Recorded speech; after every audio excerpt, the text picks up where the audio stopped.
Ang tungkod ni Aaron. 17 kabanata. Sinabi ng Panginoon kay Moises, sabihin mo sa mga Israelita na ang bawat pinuno sa bawat lahi ay magbibigay sa iyo ng isang baston at isulat doon ang kani-kanilang pangalan.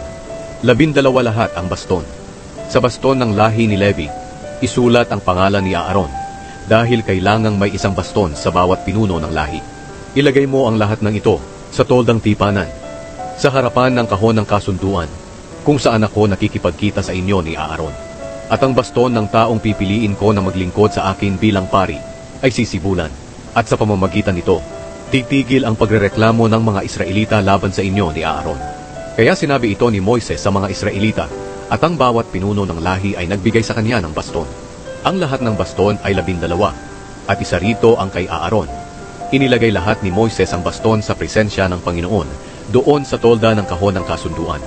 Kinaumagahan, pumasok si Moises sa tolda ng kahon ng kasunduan, at nakita niya na ang baston ni Aaron na kumakatawan sa lahi ni Levi ay hindi lang sumibol, kundi nagkabuko pa, namulaklak at namunga ng almendro. Pagkatapos, inilabas ni Moises ang lahat ng baston at ipinakita sa lahat ng mga Israelita. Tiningnan nila ito at kinuha ng bawat pinuno ng lahi ang kani-kanilang baston. Sinabi ng Panginoon kay Moises, ibalik ang baston ni Aaron sa harapan ng kahon ng kasunduan para maging babala ito sa mga rebelde, na mamamatay sila kung hindi sila titigil sa pagre-rebelde laban sa akin. Tinupad ni Moises ang iniutos sa kanya ng Panginoon. Sinabi ng mga Israelita kay Moises, mamamatay kami nitong lahat, dahil sino mang lumapit sa tolda ng Panginoon ay mamamatay. Mamamatay na ba kaming lahat?